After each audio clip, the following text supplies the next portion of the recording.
중국이 얼마나 대한민국을 잡아먹으려고 지금 혈안이 돼 있는지 이런 문제들 우리가 진짜 깨어서 봐야 되지 않겠습니까?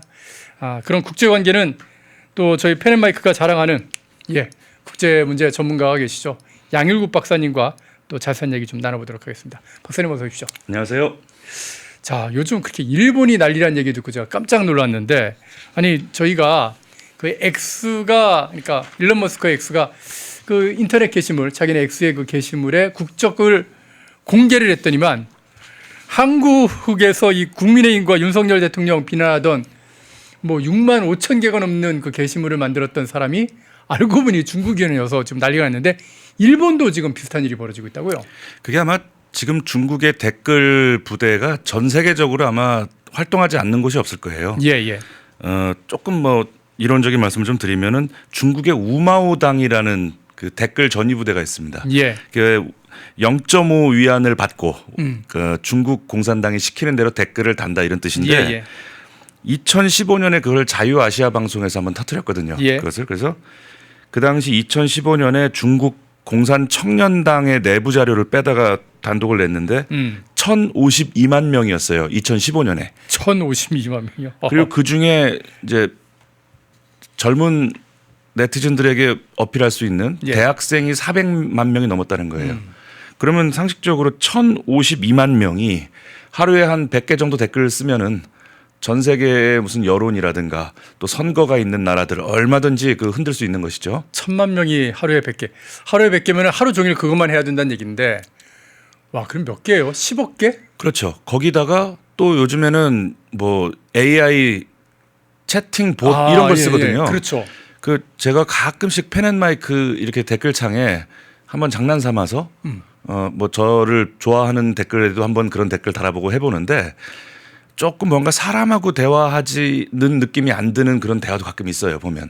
그런 것도. 근데 요즘 그런 봇 같은 느낌이 드는데 막 요즘 유행어를 막 쓴단 말입니다, 봇이. 네. 그 AI가 학습을 해서 그래요.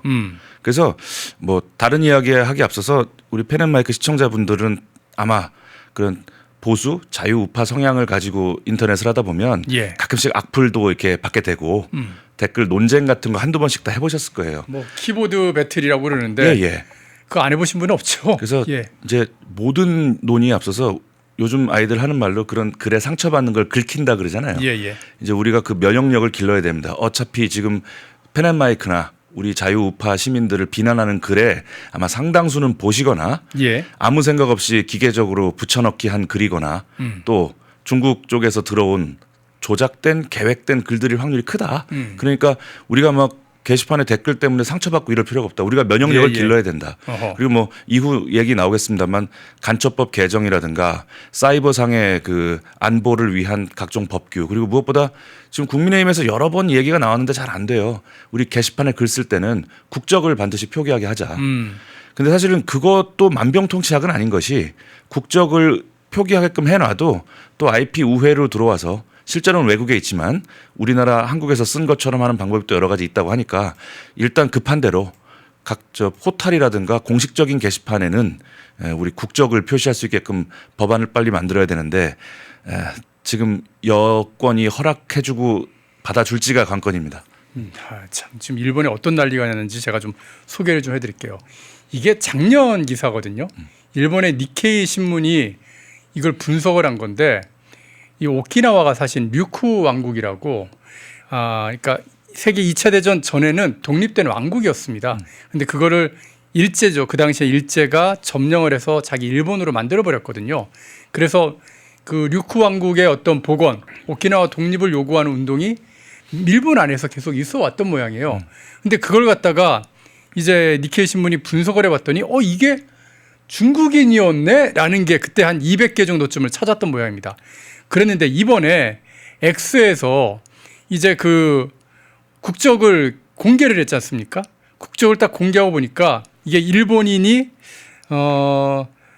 나카무케라고 하는 사람이 거기다 이제 게시물을 쓴 건데, 류쿠, 그러니까 오키나와 독립으로 계정을 검색해서 그 글을 쓰는 사람들이 어느 나라에서 접속하고 있는지를 확인해 봤다. 저 일본 위에 일본어로 써 있는 게 바로 저 내용입니다. 그랬더니 다 중국이더라. 보면은 어쩌면 일본 사람인 것처럼 아이디를 만들어 놓고 실제로는 차이나 앱스토어 다 중국에서 홍콩, 차이나 안드로이드 앱 이런 식으로 지금 활동을 했던 겁니다. 저게 일본의 경우에 이제 그 소수 자치 구역들 또 그런 내부 분란을 조장하고 또 일본 국민들과 정부 사이에 민심 이반을 조장하고 뭐 대략 어디 가나 중국이나 북한 댓글 조작단이 하는 짓은 되게 똑같거든요. 아니 중국이 대체 왜 이러는 겁니까 이거? 우선 현대의 그 중국이 이웃 나라 또는 경쟁 국가를 굴복시키고 복속시키는 방법 중에 그레이존 택틱스라는 말이 있습니다. 회색지대 전략 이렇게 우리말로 그렇게 번역이 되는데 말하자면 전면전 같은 고강도의 공격이 아니라 이런 댓글을 통한 선동 또는 비방, 저강도 공세를 계속 반복하는 거예요. 그러면 국민들의 심리가 저강도의 그러한 그 도발 이런 것들이 반복되면 점차 심리적으로 저 나라가 저렇게 우리를 도발하는 거에 대해서 무감각해지고 또는 굴욕감 같은 것을 반복적으로 느끼다 보면은 굴종을 하게 되는 거예요. 무서운 집단 심리를 이용하는 겁니다. 그게 말하자면 우리 그런 거 있죠. 예전에 범죄자에게 유괴가 되고 납치된 이 선량한 시민이 갑자기 막 범죄자를 동조하고 그런 이상한 스톡홀름 신드롬이라고 합니다. 그런 것을 집단적으로 행하는 겁니다. 그래서 회색지대 전략이라고 해서 이게 지금 아주 중국이 이웃 나라에다 하고 있는 대표적인 짓인데 저의 짐작이라는 것을 전제로 얼마 전에 선배님하고도 같이 다뤄봤던 우리나라 백주에 군복 입은 중국인들이 막 뛰어다닙니다. 저강도 도발이에요, 그게. 그리고 온라인상에 지금 뭐 저런 중국인들의 그 인터넷상에서의 도발이라는 건 사실 하루 이틀 된 이야기가 아니거든요. 예컨대 2023년 10월에 한중 아시안 게임 남자 축구 8강전이 있었는데 이때 온라인 다음 게시판입니다. 뭐 얘기도 될지 모르겠습니다. 요거 지금 나오고 있는 거예요. 다음 게시판에 중국을 응원한다는 클릭이 총 2천만 클릭. 91%. 대한민국을 응원한다는 건 9%밖에 안 됐다는 거예요. 이거 제가 잘못 갖고 왔나 봅니다. 이거는 56대 44라서 중국이 이건 12% 정도 좀 앞서는 걸 저건 건데 아마도 이제 9대 1까지 나왔다고 말씀이죠. 승패를 예측한 뭐 그런 거 같은데 아마 좋아요식으로 아마 누르는 뭐가 있었던 모양이에요. 그래서 충격을 받은 거죠. 아니 다음 포탈은 우리나라 건데. 아니 바로 옆에 똑같은 경기인데 이건 네이버 거거든요. 네이버에서는 한국이 훨씬 많습니다. 그러니까요. 근데 똑같은 경기인데 중국이 더 많아요. 그래서 저런 것이 결국은 조직적인 중국의 어떤 댓글 부대에 의해서 행해지는 것이 아니냐. 이거네요. 요 영상이네요. 그리고 2011년에 좀 과거에는 이제 하도 중국에서 우리 뭐랄까 좀 다양한 성향의 네티즌들이 많이 모이는 DC 인사이드라는 포털이 있었는데 거기에 하도 북한이나 중국 쪽 IP로 들어와 가지고 소위 그들이 말하는 게시판에서 말썽 부리는 거, 분탕 이런 것들이 많아지니까 한번 우리 DC 인사이드의 컴퓨터 잘하는 우리 회원들이 북한의 대남 선전 매체인 우리 민족끼리를 해킹해 가지고 첫 접속 화면에 김정일을 조롱하는 그림을 올리고 우리도 한번 복수를 한 적이 있습니다.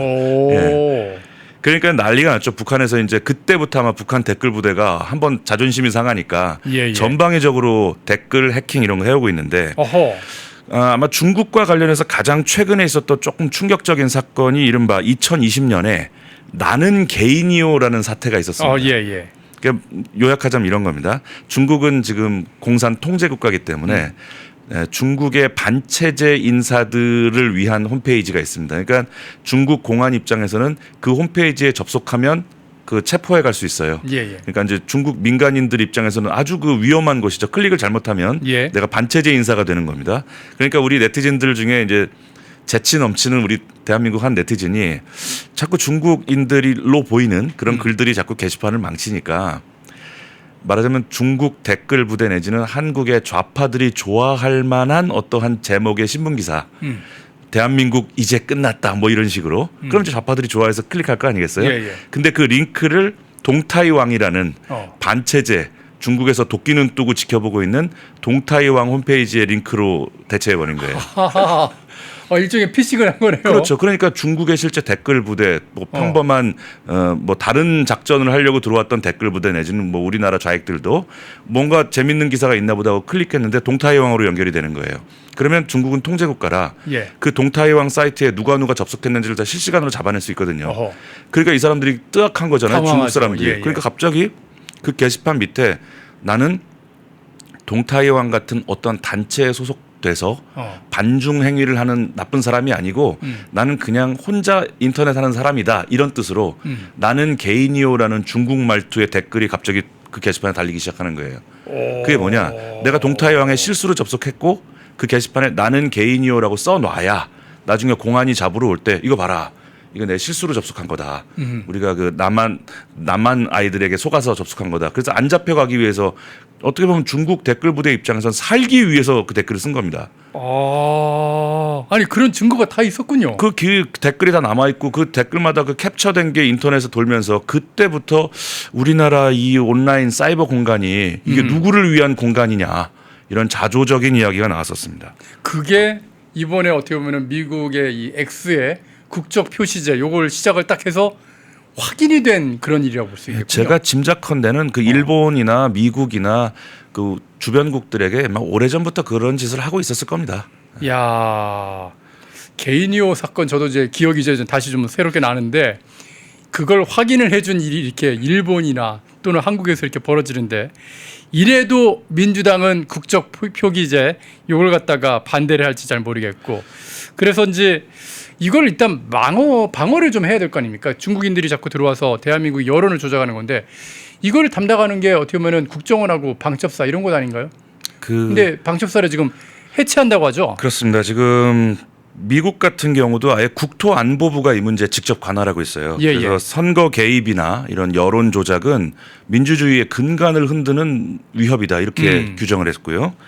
캐나다 같은 경우는 아예 국가정보국법을 개정해가지고 온라인상에서 이렇게 선거에 개입하거나 여론 선동하는 사람을 광범위하게 구속영장을 칠 수 있도록 법을 개정했습니다. 예. 또 EU는 우리 페이스북 많이 쓰는데 메타 페이스북에서 그 의도적인 정치 글하고 예. 개인의 평범한 일상 글하고 엄격히 관리하도록 그 지침을 강화했어요 최근에.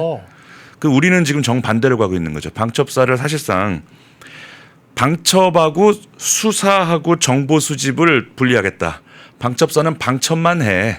정보 수집과 수사는 뭐 국방부에서 할게. 근데 방첩이라는 게 우리나라 지금 간첩법이 예. 북한만 잡을 수가 있어서 중국에서 저렇게 하는 거는 그러니까 잡지도 못하지 않습니까? 북한 공작원이 중국인이나 제3국 사람을 포섭해 갖고 간첩 행위를 할 경우 못 잡아요. 그러니까요. 예, 그래서 뭐 잠시 후에 나눌 화제이겠습니다만은 그 우리나라의 사실상 그 비밀 경찰 노릇을 하는 예, 그 예. 중국의 간첩 같이 보이는 그 분이 버젓이 지금 저 서울 한복판에다가 뭐 큰 음식점을 낸다는 이야기도 들리고요. 예. 근데 우리나라 검경이 그 중국 인사에 대해서 고작 식품위생법 정도로밖에 못 걸어요.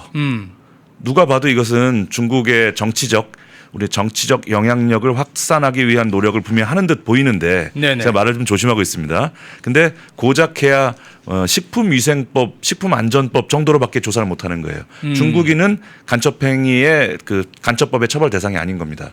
요게 제가 좀 화면을 제일 뒤에다 놨는데 그 PD들이 좀 제일 마지막에 있는 거 좀 화면에 좀 띄워주십시오. 그 지금 그래서 중국이 좀 전방위적으로 서해에는 구조물을 설치하고 예. 온라인상에서는 댓글을 통해서 우리나라 사람들 민심을 흐리고 그래서 제가 두 번째로 좀 강조하고 싶은 거는 댓글창의 분위기 우리나라 사람들은 좀 그런 게 있어요. 내가 뉴스를 보면 예. 그 뉴스를 보고 그냥 나의 소신껏 판단하고 이해하면 되는데 예. 댓글창부터 봐요. 그렇죠. 그래서 전체적인 분위기가 어떤지 이렇게 한번 쓱 눈치를 보고 그 다음에 본인 생각을 편승하거나 뭐 이렇게 하는데 이제 이 정도 되면 이제 대한민국 뉴스 포털이나 정치적으로 민감한 컨텐츠에 달린 댓글은 이제 믿을 수 없는 거 아닌가?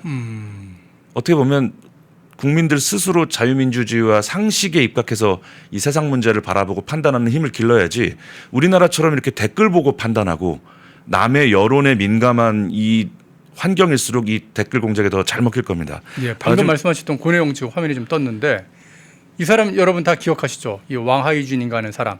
이 사람이 이제 동방명주의 사장인데 동방명주를 윤석열 정권 때 이제 폐업을 시켰지 않습니까? 그렇죠. 그런데 이재명 정권 들어서자마자 지금 명동에다가 수천억 원짜리 그 건물을 통째로 다 임대를 해갖고 대형 식당을 시작을 했다고 합니다. 저거 자체가 대한민국에 대한 도발이에요. 명동 한복판의 버젓이 예. 뭐 언론 나온 거 보니까 뭐 한 450평 규모라고 하는데 예.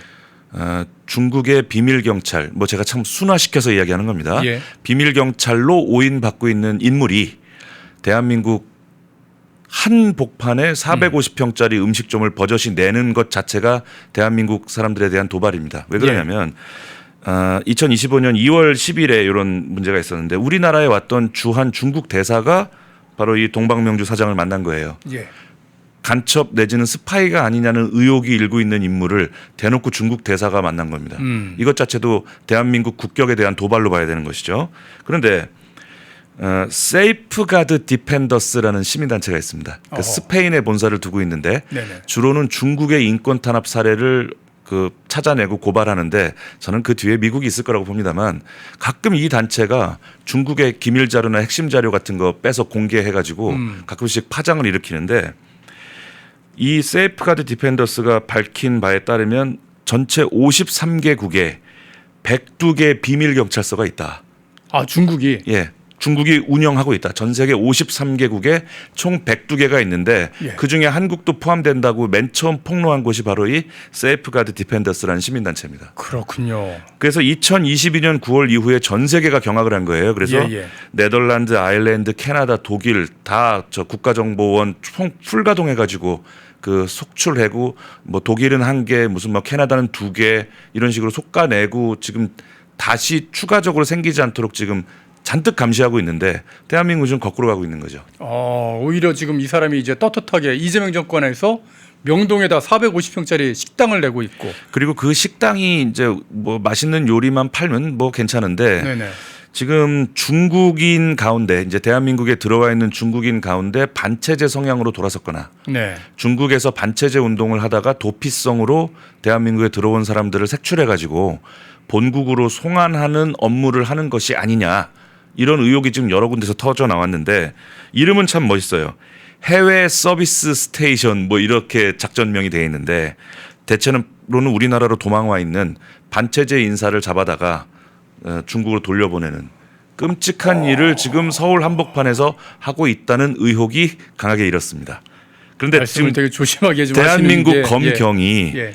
이 왕하이진이라는 이 사람을 식품위생 그다음에 횡령 혐의로 송치하는 데 그쳤다는 겁니다.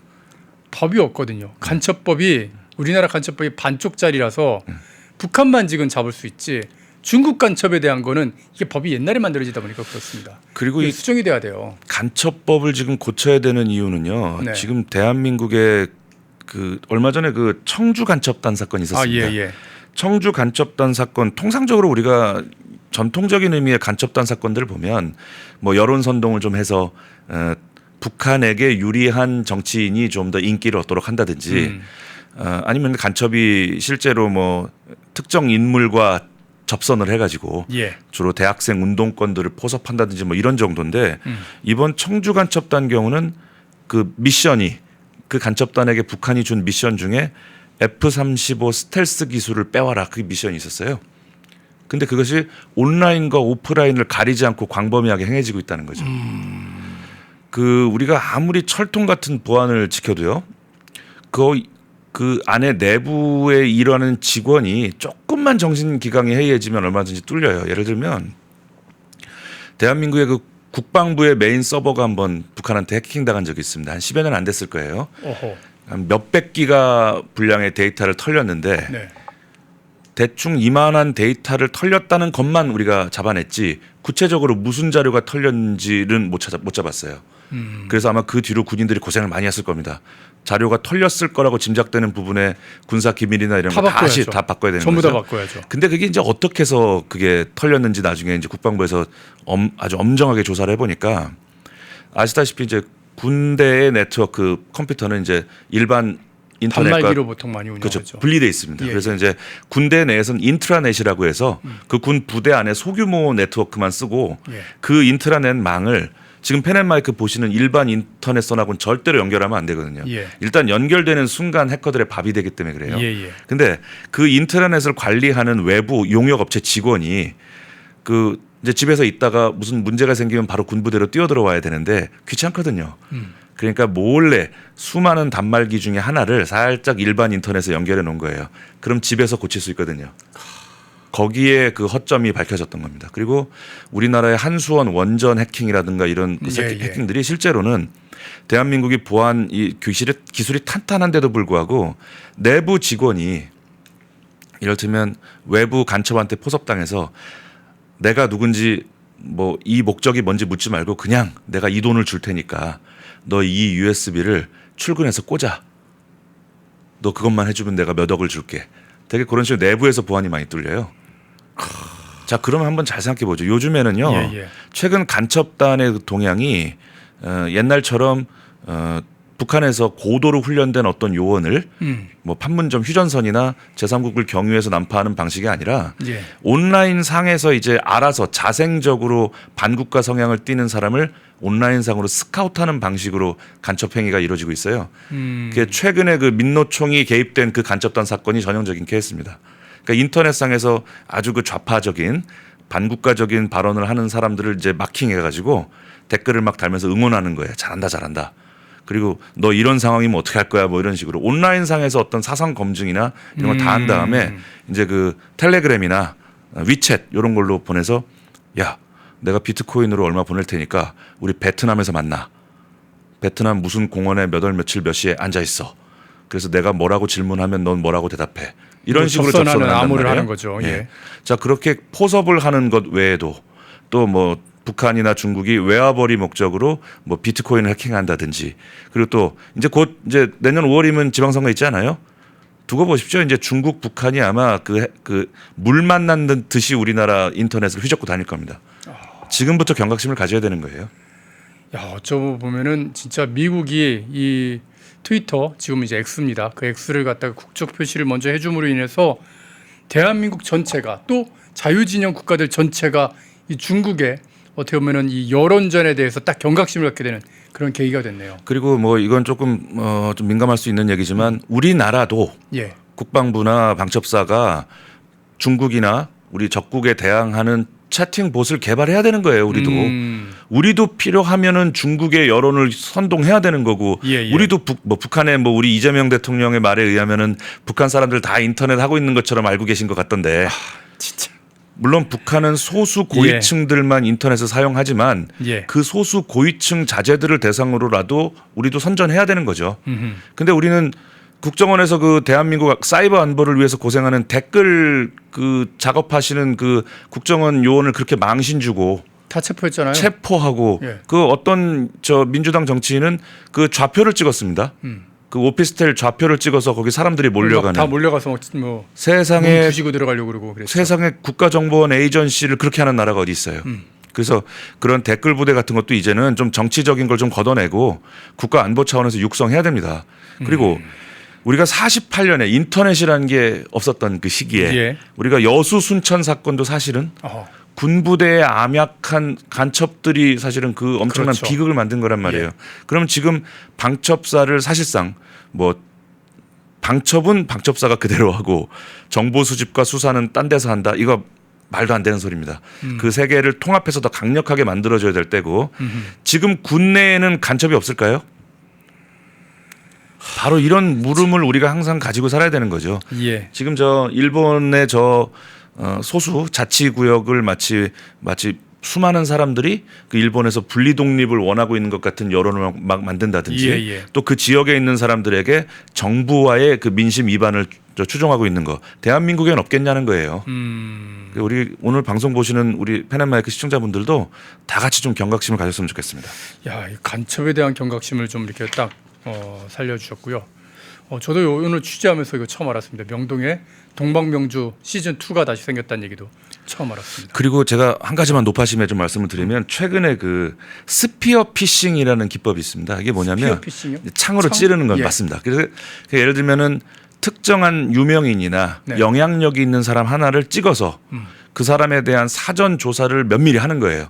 뭐 어느 학교를 나왔는지, 성적이 얼마나 됐는지, 뭐 그것이 남성이라면 뭐 여성 편력이 어느 정도 되는지, 그걸 면밀하게 조사를 한 다음에 평판을 주변인들부터 깎아내리는 거예요. 예를 들면 저는 그런 시도가 분명히 있었을 거라고 보는데 펜앤마이크의 최대현 앵커에 대한 스피어피싱이 없었을까? 저는 있었을 거라고 봅니다. 펜앤마이크 그렇게 같은 대단한 사람은 아닙니다. 아니요, 뭐 펜앤마이크의 우리 앵커로서 분명히 명단에 있을 거예요. 저는 그렇게 봅니다. 그래서 거기에는 들어가 있더라고요. 걔네들이 얘기하는 게 사이트가 있었는데 뭐 계엄의 핵심 세력, 내란 세력 리스트 이렇게 쭉 있는데 거기에는 올라가 있더라고요. 그 나중에 시간이 지나면은 그것도 추억이 될 겁니다. 그래서 그 스피어피싱이 뭐냐면 최대현 앵커의 자료를 쫙 조사하는 겁니다. 그래서 맨 시작부터 최대현 앵커를 치는 게 아니고 주변에 있는 양일국을 치는 거예요. 하나씩 주변 사람들을 매도하거나 가짜 뉴스나 어떤 개인 정보를 이용해서 뭐 남들에게 알리고 싶지 않은 거를 유출해서 이제 말하자면 양일국의 평판을 나쁘게 만들어서 아무리 최대현 앵커의 이미지가 좋아도 주변 사람들을 하나하나 그렇게 나락으로 보내게 되면은 최대현 앵커의 이미지가 전체적으로 떨어지게 되고 이제 분위기가 뭔가 최대현 주변엔 이상한 사람들만 있는 것 같아 이런 분위기가 만들어지면 그때 최대현 앵커를 치는 겁니다. 근데 지금 우리가 2021년에 그 북한의 대표적인 해킹 조직이 라자루스라는 놈들이 있는데 이놈들이 우리나라의 법원 전산망을 거의 통째로 털어갔어요. 근데 그 법원 전산망에 뭐가 있었냐면 자 우리나라 주민등록 초본 그다음에 개인 회생 신청 내역 가난하고 돈 없는 사람들 회생 신청한 내역 지방 과세 증명 그다음에 또 이거 좀 아주 민감한 병원 진단서 내역들 그걸 털어간 거예요. 자 그럼 그 데이터가 어디에 쓰이겠는가? 예를 들면 그 데이터에 예를 들어 양일국의 데이터가 있다면 그건 누구도 알 수 없는 저의 개인적 사생활을 다 들여다보고 있는 거죠. 이 녀석이 이런 병이 있었네. 이 녀석이 이런 걸로 회생 신청을 한 적이 있네. 그 자료를 나쁜 쪽으로 이용하면 평판을 바닥에 떨어뜨릴 수 있는 무기가 될 수 있죠. 그래서 찍어놓고 공격하는 거, 그 스피어 피싱이라고 하는데 뭐 대한민국의 주로는 보수 우파 진영의 유명인들 아마 그런 유명인들을 대상으로 이미 진행되고 있을 겁니다. 아니 갑자기 그 말씀을 딱 하니까 걱정이 빡 되는 게 국정자원 화재 났잖아요. 이 국정자원에서 대규모 해킹을 한 다음에 그게 들키니까 다 불질러 버린 건 아닌가 하는 그런 시나리오도 가능할 수 있다고 보는 거예요. 그리고 뭐 컴퓨터 전문가들은 다 이야기하지만 우리 특히 안드로이드 운영체제 쓰는 핸드폰은 개통하는 동시에 이미 전 세계에 됐다고 말할 정도로 그나마 좀 아이폰 iOS가 좀 보안성은 좀 좋다고 하는데 그것도 뭐 맘 먹으면 얼마든지 털 수 있다고 하니까 각자 우리 보안 의식 또 인터넷상에서 올라오는 저희들을 공격하는 글에 너무 민감해하지 말고 이런 댓글과 봇이 인터넷의 지천이다 그 경각심만 가지고 있으면 될 것 같습니다. 장동혁 대표가 민주당 비판하면서 이 중국 댓글 조작 이거 밝혀야 된다. 이거 국적 표시제 해야 된다 얘기를 하고 있는데 거기에 대해서 반대하고 있는 사람들은 정말 대한민국의 국민인지 대한민국의 정부인지 대한민국의 정당인지 좀 가슴에 손을 얹고 다시 한번 좀 생각을 좀 해야 될 것 같습니다. 다음 주제로 좀 넘어가 보겠습니다. 오늘 아침에도 저희 펜앤마이크 굿모닝 대한민국에서 잠깐 다뤘던 얘기인데 이제 국제문제 전문가시니까 양 박사님께도 한번 좀 여쭤보고 싶었어요. 폴란드에서 분명히 대한민국의 무기를 굉장히 많이 사는 그런 나라인데 이번에 8조 원 규모의 잠수함 사업을 시작을 했던 모양입니다. 그래서 최종 경쟁에 스웨덴과 한국이 올라갔는데 한국 무기를 그렇게 많이 사주던 폴란드가 이번엔 스웨덴의 잠수함을 선택을 했습니다. 근데 이 과정에서 한국 무기가 떨어진 한국의 이 최고의 무기들이 떨어진 이후에 이재명 책임이 있다고 그러는데 그건 왜 그런 건가요? 그 우리가 이제 방산 시장은 일반 우리가 무슨 어디 다이소 같은 데 가서 생활용품을 구입하는 것과는 다른 정치, 경제, 외교, 안보가 복합되어 있는 뭐 종합 예술 같은 곳이거든요. 예를 들어서 우리가 폴란드가 대한민국의 잠수함을 구매를 한다는 뜻은 경제 논리로만 설명할 수 없다는 거예요. 그러니까 지금 제가 오늘 저 뉴스를 보고 좀 실망도 하고 마음도 아팠습니다만은 대한민국 언론들이 다 이 잠수함을 이 프로젝트에서 대한민국이 떨어지고 이제 스웨덴한테 뺏긴 것 같은데 그 원인을 지금 최대현 선배님이 말씀하신 그런 정치, 외교, 안보 쪽에서 분석한 글은 거의 없는 거예요 지금. 기사들이 대부분 다 어떤 쪽으로 포커스가 맞춰 있냐면은 스웨덴에 있는 잠수함이 뭐 가성비가 어떻다더라, 뭐 얕은 수역에서 활동하기가 상대적으로 좋다더라, 마치 어떤 경제의 논리로 대한민국이 수주 떨어지는 현상을 분석하고 있는 거예요. 대한민국의 잠수함은 서해 그 얕은 바다에서 활동하는 게 그게 주 임무예요. 한국 그 배 정말 좋아요. 무슨 말씀을 하시는 거예요? 우리가 선택받지 못한 것을 그런 식으로 잠수함 자체의 성능이나 특성이나 가성비를 가지고 이야기한다는 거는 정말 거대한 코끼리에 다리 하나만 잡고 있는 것과 다름이 없다. 그래서 어떤 부분을 봐야 몇 될까요? 가지 한번 생각을 해보면 우리 대한민국이 일단 스웨덴 쪽에 밀린 표면적인 이유는 첫째로는 스웨덴 쪽에서 만들어준 그 잠수함이 아무래도 낮은 그 해심이 좀 얕은 곳에서 뭐 작전이 좀 용이하다는 장점이 있고 또 유럽끼리 방산 업체들끼리 교류를 할 경우 나토의 어떤 그 카르텔이 되는 건가요? 나토라는 그 카르텔 플러스 유럽 내에서 방산 거래를 할 때는 그 EU가 아주 좋은 조건으로 대출을 해줘요. 그래서 우리나라 돈으로 한 220조 원 정도를 대출해주고 50년 동안 갚으면 되는 거예요. 그러니까 EU끼리 그 끈끈한 그런 것. 근데서 대한민국이 그래서 폴란드는 당연히 스웨덴 쪽에서 사면 EU로부터 저리로 대출을 받을 수 있는 아주 특별한 메리트가 있었단 말이에요. 부담이 좀 적군요. 그러면 대한민국이 거기에 준하는 금융 패키지를 같이 제공했어야 되는 거죠. 근데 지금 대한민국의 수출입 은행이 좀 가용할 수 있는 돈이 그 정도가 안 되는 거죠. 달러가 없구나. 그렇죠. 결국 달러가 없어서 졌다 이런 분석이 안 나올 수가 없는 겁니다. 진정한 우리가 외화를 써야 될 곳은 이런 곳이죠. 그래서 다른 좀 경쟁 국가들이 대충 그런 접근을 한 것 같아요. 그 우리가 우리 잠수함을 사주면 우리 잠수함 잘 만들어 주는 것 플러스 잠수함의 그 승조원을 양성하는 프로그램도 제공한다. 그 너희들 잠수함 경납고나 관리하는 항만 시설이 좀 부족한 것 같다. 우리가 만들어 줄게. 거의 그런 식으로 해서 파격적인 그 제안을 많이 했는데 상대적으로 우리 대한민국은 금융 패키지 뭐 크지 않았고 그리고 우리 가성비만 줄창 강조하는. 아니 강훈식 비서실장이 직접 폴란드에 갔는데 그런 얘기 하나도 안 한 건가요? 바로 그 이야기를 해도 안 되는 무언가가 있었던 것인데 뭐 그건 좀 시간이 지나야 밝혀지겠습니다만 제가 볼 때는 결론만 단도직입적으로 말씀드리면 최근 한미 관계의 경색이 분명히 입찰에 악영향을 줬을 거다. 전 100% 확신하는 겁니다. 그렇게. 미국이 한국 잠수함 사지 마십시오라고 폴란드한테 얘기했다. 그렇죠. 우리가 지금 캐나다에서도 뭐 한 20조 규모 독일하고 지금 붙고 있습니다. 필리핀도 뭐 큰 돈은 아니지만 캐나다에 비하면 지금 우리가 경쟁을 하고 있는데 핵심은 우리 대한민국 잠수함을 사주면 너희들이 미국의 연합 전력의 혜택을 받을 수 있게 된다. 이게 우리가 영업할 수 있는 최고의 포인트가 되는 거예요. 우리 잠수함은 미국 무기랑 호환이 된다. 우리 잠수함은 미국의 항모 전단과 작전을 같이 할 수 있는 체계가 완비되어 있다. 너 우리 잠수함 사면 미국의 연합전력의 일원이 되는 거다. 이렇게 영업을 해야 되는 거예요. 그래야 팔리는 겁니다. 근데 지금 대한민국이 미국과 자꾸 어긋나는 행보를 하고 있는 동안에 폴란드가 뭐 하러 지금 트럼프 눈밖에 나 있는 듯한 나라의 잠수함을 굳이 살 이유가 없을 것이다. 근데 이제 그 전에 우리가 무슨 K2나 K9 자주포 같은 거 잘 사줬던 나라이기 때문에 상당히 좀 이건 뭐 표면적으로 드러난 뭐 금융 패키지가 없어서 그랬다는 것이 뭐 일견 동의는 되지만 한미 관계가 삐그덕거리는 것이 지금 전방위적인 방위 산업 생태계 전반을 흔들고 있다 이렇게 보는 게 맞겠죠. 몇 가지만 예를 들면요. 얼마 전에 이재명 대통령이 튀르키예 가는 비행기 안에서 왜 자꾸 그런 말씀을 하시는지 모르겠는데 한중 관계의 발전과 한미 관계의 발전은 병행할 수 있다. 이렇게 이야기를 하는 거예요.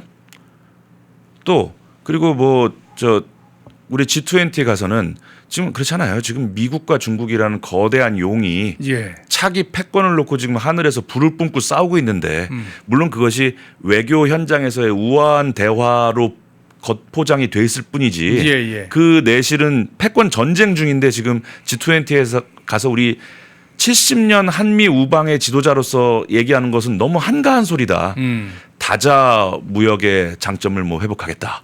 또는 뭐 우리가 지금 G20의 그 누구도 소외시키지 않는 G20 정신을 뭐 회복하겠다. 아니 지금 우리 한미 동맹의 근간이 중국으로부터 위협받고 있는데 사실은 제대로 된 그 참모가 있었다면은 한마디쯤 그런 말이 나와야 되는 거예요. G20의 분위기상 조금 그런 이상적이고 착한 말을 안 할 수는 없지만 예를 들면 G20의 정신을 살려 인권과 평화를 위한 연대에 앞장서겠다. 이런 정도의 미국적 가치를 거기에 숨겨놔서 얘기했어야 되는 거죠. 왜냐하면 인권이라는 가치를 집어넣으면 중국은 해당이 안 되거든요. 그렇죠. 그래서 제가 조마조마했던 거예요. G20 현장을 제가 이제 인터넷 실시간으로 보면서 제발 그 얘기 좀 해라. Freedom and Human Rights 제발 그 단어 해라 기도를 했어요. 근데 결국 뭐 대통령의 입에서 그런 말은 안 나온 거예요. 그런 얘기 안 나오는 정도가 아니라 독일의 메리츠 수상이 너희 중국하고 어떻게 할 거야? 어떤 관계를 할 거야?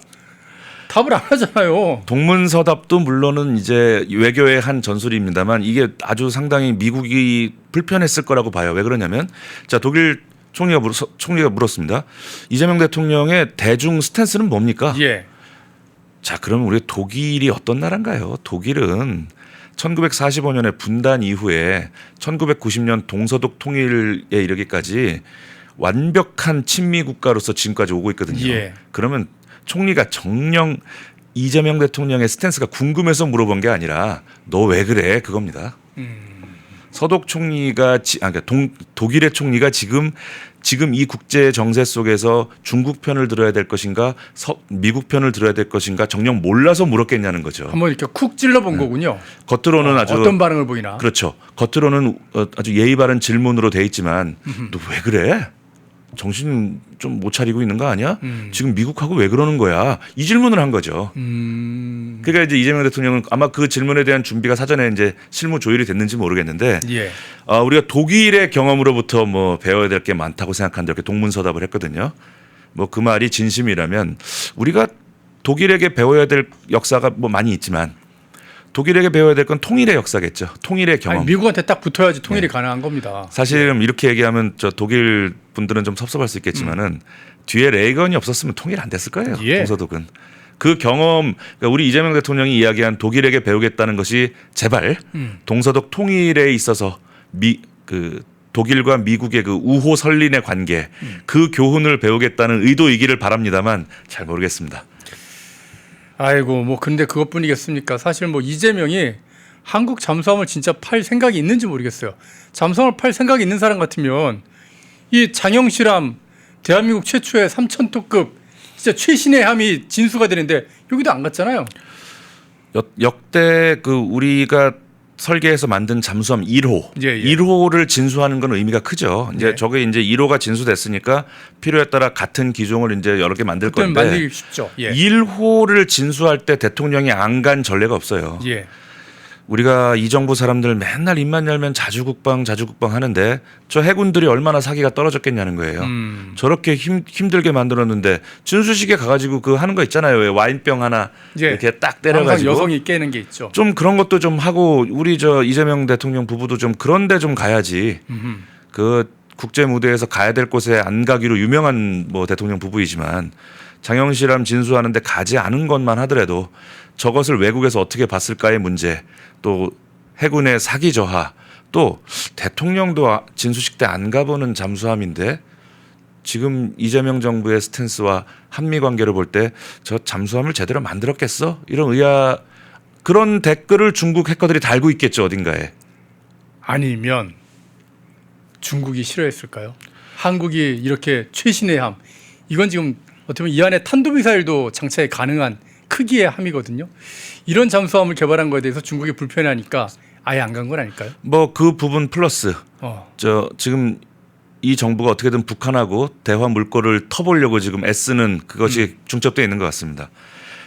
그러나 그 이재명 정부의 대북 스탠스와 관계없이 저긴 가야 되는 거죠. 예, 국가 원수가 저기를 안 간다는 문재인도 게. 갔습니다. 예. 문재인도 이전에 개발했던 장보감 시리즈 거기 진수식에 다 갔었는데 이재명이 처음으로 안 간 겁니다.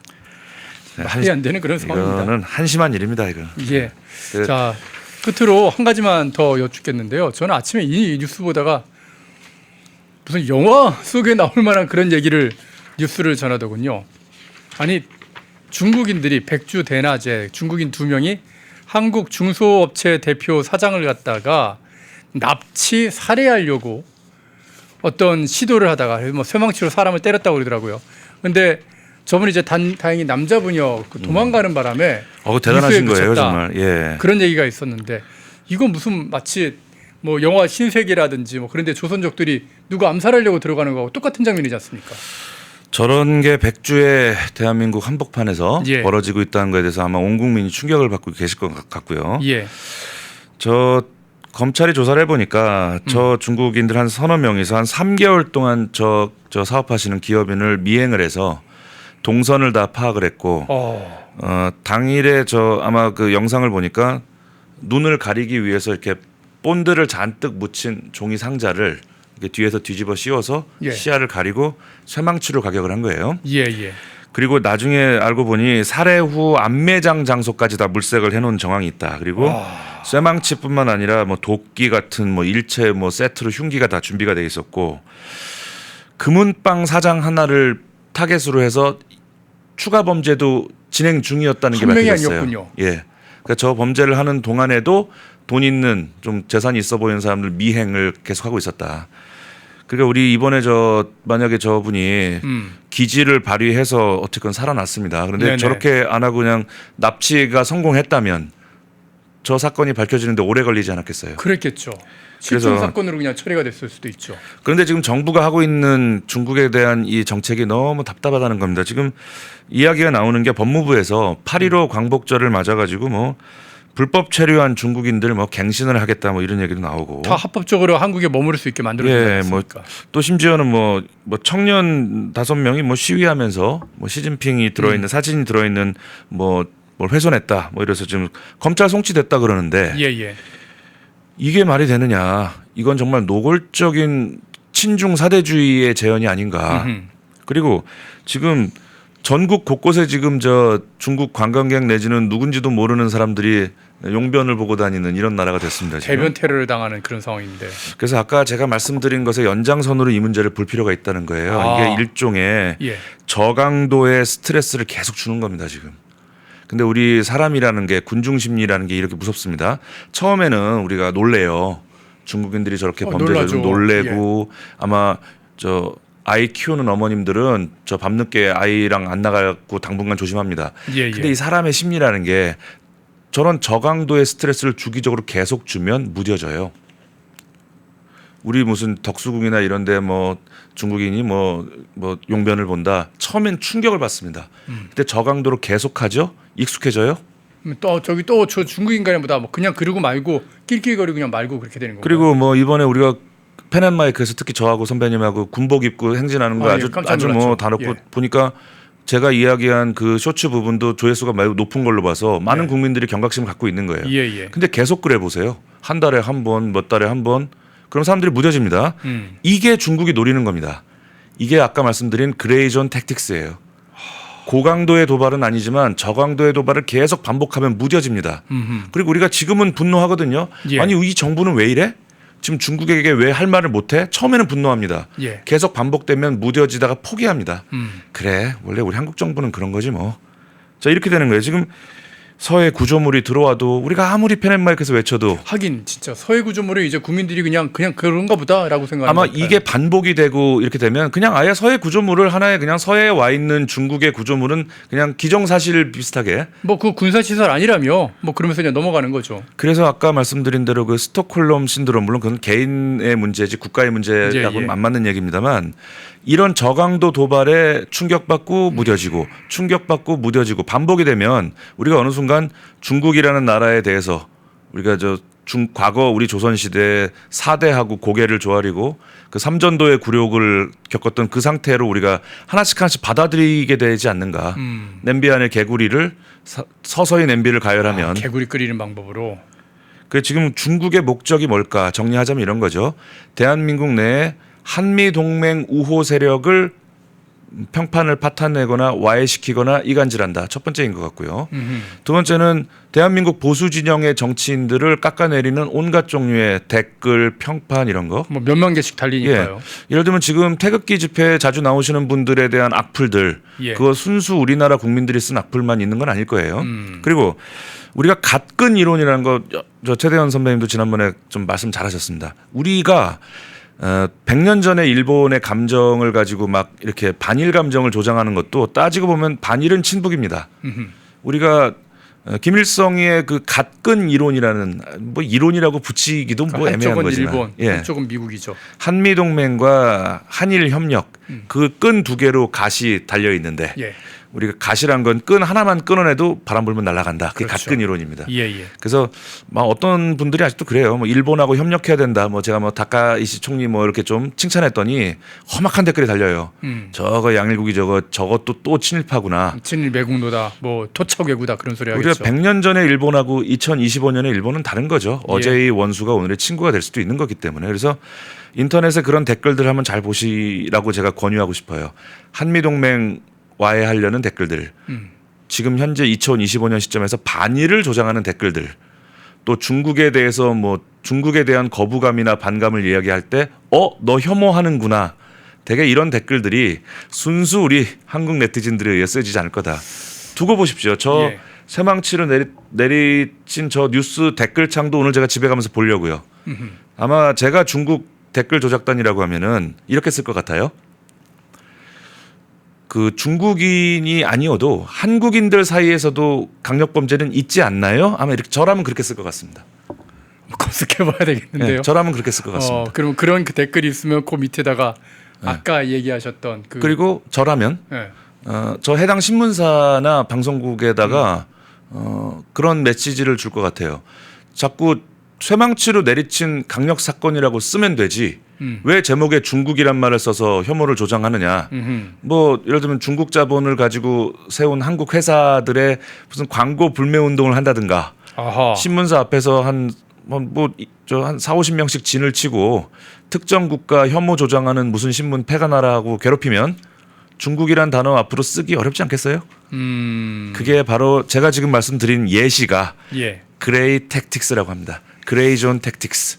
우리도 좀 머리를 좀 써야 되겠네. 그럼 그런 댓글들 그리고 그런 거 나오면은 아까 말씀해주신 거 있지 않습니까? 그 동파이펑이라고 그랬나요? 네, 그저 나는 개인이요 사건. 나는 개인이요 우리도 사건처럼 그런 댓글 하나 이렇게 대댓글로 달아가지고 그 사람들이 깜짝 놀라서 정체가 드러나게끔. 맞습니다. 그렇게 제가 만들어야겠네요. 조금 예. 희망을 드릴 수 있는 말씀 좀 드리면 지금 우리가 정치적인 이유로 우리나라 국정원이나 방첩사의 그 사이버 그 대응을 잘 못하고 있는 것은 뭐 기정사실인데 실제로 우리의 방첩사나 이게 대공 능력, 온라인 상에서의 무슨 해킹 대응 능력은 거의 탑 클래스급이에요. 우리나라는 정치적인 이유로 지금 팔다리가 묶여서 지금 고생을 하고 있는 것이지. 예. 그리고 우리 대한민국의 그런 사이버 안보의 전략이나 전술은 우리는 한미동맹에 입각해서 미국에게 배웠단 말이에요. 어허. 인터넷이나 우리 인터넷 환경 자체를 만든 종주국이 미국이죠. 바로 사이버 상에서도 한미동맹은 든든한 것이다. 그렇게 제가 말씀드릴 수밖에 없습니다. 아직까지는 희망이 있습니다, 여러분. 한국을 너무 일찍 포기하시거나 그런 일 없고 제가 진짜 어저께 회의하면서 좀 약간 충격을 많이 받아가지고 이 상태로 한국이 계속 가면 안 되는데 어떻게 하든지 대한민국을 좀 떠나시는 일이 없도록 우리가 좀 노력을 해야 되는데라는 그런 생각을 많이 했었는데요. 제가 중국이나 북한 해커라면 어. 부자들 꼴 보기 싫다 빨리 나가라라는 댓글 달겠습니다. 그런 댓글에 속지 마십시오. 상속세 그까짓 거 몇 푼이나 한다고 나갈 테면 나가. 저는 그렇게 달겠습니다. 제가 댓글 부대라면. 빨리 댓글 국적 표기제 민주당 받으십시오. 받지 않으면 당신들은 공범입니다. 공범인지 주범인지 모르겠지만 어쨌든 대한민국 정당이라면 빨리 받아줬으면 합니다. 자, 양일국 박사님과 함께 지금 자 한국뿐만 아니라 일본에서도 난리가 나 있는 지금 오키나와 그 댓글 부대가 알고 보니까 중국인이었다는 어떤 그런 얘기들과 그리고 우리가 폴란드 잠수함 신형 잠수함 수주 사업에서 탈락한 이유가 이재명의 외교 미숙 때문에 벌어진 일이라는 것들 그리고 중국에서 한국에서 한국인들을 상대로 강력 범죄를 저지르고 있는 이 중국인들에 대한 이야기 이 모든 게 다 어떤 이재명이나 민주당의 이 외교적인 실정에서부터 지금 누적돼 가고 있는 그런 상황들이다. 그레이존 택틱스 중에 그 하나의 그런 상황들인 것이다. 그렇게 좀 설명을 좀 들었습니다. 자, 양일국 박사님과 함께 이렇게 딱 얘기를 들으면 다른 데서 들을 수 없는 진짜 국제 역학 관계적인 어떤 그런 이야기들을 많이 들을 수 있어서 좋은 것 같습니다. 오늘도 잘 들었습니다. 감사합니다. 펜앤마이크에서 추천하는 영상도 보고 가세요. 다른 영상도 즐기시려면 구독 버튼을 꼭 눌러주세요.